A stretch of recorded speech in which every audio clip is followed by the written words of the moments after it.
Hello, everyone, and welcome. My name is Brittany Collins, and I'm pleased to share with you this presentation regarding a grief-responsive approach to teaching English language arts. I'm an author, educator, and curriculum designer with a background teaching writing to middle and high school students. I'm also the founder of Grief Responsive Teaching, a professional learning community dedicated to supporting students and teachers' well-being in times of loss.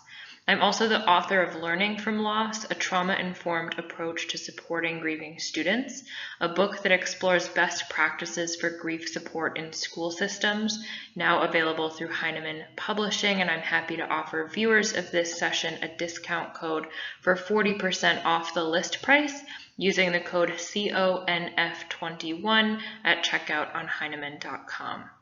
In addition to telling you a little bit more about who I am, I also like to acknowledge who I'm not. I approach grief-responsive work as an educator and a formerly bereaved student, so I'm not a psychologist, counselor, or medical professional, and I certainly encourage you to seek out the support of licensed clinicians as a supplement to this work. So what do I mean when I say grief-responsive teaching? Grief-responsive teaching is a pedagogical and interpersonal approach to teaching and learning that integrates science and stories of grief into actionable classroom practices that support students and teachers' well-being in times of loss. Because grief impacts the brain, body, and behavior, and by extension, teaching and learning, grief-responsive teaching seeks to support and empower the whole person, socially, emotionally, culturally, and academically. And this philosophy is born out of the understanding that loss is the most commonly cited trauma experienced by young people.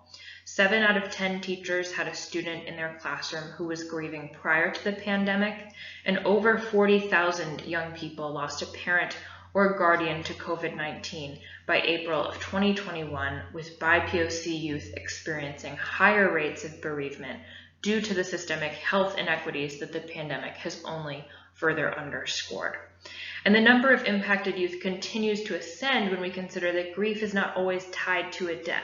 For example, moving houses or schools, experiencing the divorce of family members, or navigating foster care can all elicit grief responses in young people's brains and bodies.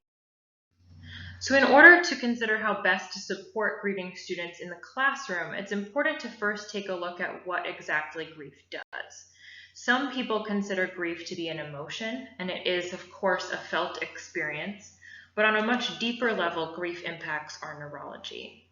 The neurologist Dr. Lisa Shulman writes that grief incites a fight or flight response, followed by a depressive response. And for some people, grief can be traumatic. Trauma, of course, is determined by our nervous system's response to an event rather than the type of event itself. And for all people, grief is often more complex, fluid, and continuing than the 5-stage framework that Elizabeth Kubler-Ross put forth in the late 20th century. Grief can also elicit changes in behavior, as outlined in this diagram here. It's important to remember that any behavioral changes we notice in young people are not only responses to loss, but adaptations to loss. And so often these behaviors are attempts to fulfill or meet an unmet need in the face of a loss experience. So shifting to the classroom context, psychologist Howard Bath coined 3 tenets of trauma-informed care: safety, connection, and emotional regulation.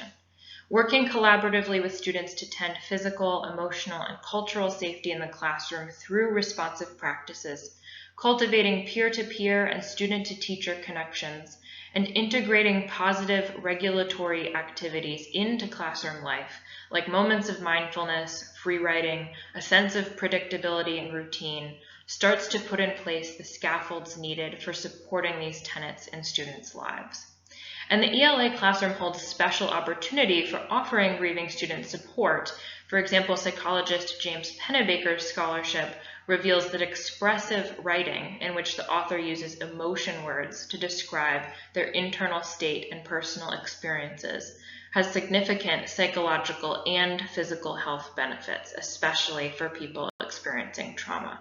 So personal narrative writing or private or guided free writing offer space for students to explore lived experiences, but in a challenge by choice manner. So we should never ask or force students to write or talk about their loss experiences, lest those activities reignite students' grief or trauma. But we can instead create opportunities and spaces in which students are invited to explore any aspect of their stories on their own terms. In the ELA classroom, it's also inevitable that we encounter literature and poetry that explores mortality implicitly or explicitly. I've heard many stories about how exploring loss in literature necessitates a both-and approach. So stories, whether fictional or non-fictional, can both serve as a catalyst for exploration, connection, memorialization, and healing. And the exploration of these themes can also prove emotionally and psychologically challenging and may disrupt a level of well-being that grieving students are working hard to maintain. So a grief-responsive approach to this dynamic involves evoking students' agency. It's proven that trauma and adversity often involve a lack of literal agency, a disempowerment of the affected individual. They can also result in an impaired sense of agency, meaning students experiencing grief may carry an internalized sense of powerlessness or hopelessness. And to counteract this tendency, infusing our classrooms with opportunities that cultivate and empower agency is important. This might look like project-based learning, student-driven inquiry, choose your own text reading assignments, student-created rubrics, or even choice activities during ELA blocks.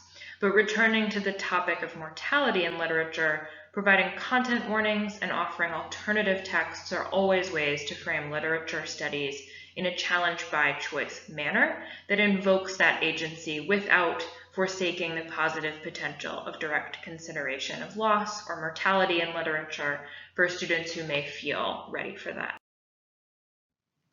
Finally, any discussion about grief-responsive teaching is incomplete without mention of educator well-being and the toll that supporting others can take, especially in times of challenge. Secondary traumatic stress, sometimes referred to as compassion fatigue, is the very real, neurologically rooted experience that can come from exposure to other people's trauma, and in our case, grief. STS mirrors the signs and symptoms of traumatic exposure, the changes in brain, body, and behavior that we explored in the earlier slides.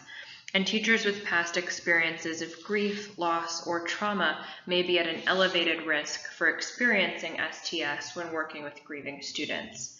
So connecting students with peers, mentors, colleagues, school counselors, as well as with activities and outlets that support well-being means that you help to collaboratively weave a fabric and community of support for grieving students without taking on the sole responsibility of witnessing a young person's pain. For more information on educator well-being, grief-responsive teaching, as well as specific exercises, prompts, and activities for the ELA classroom, I invite you to check out griefresponsiveteaching.com for more resources, or use that special WMWP discount code CONF21 at Heinemann.com for 40% off of my book, Learning from Loss.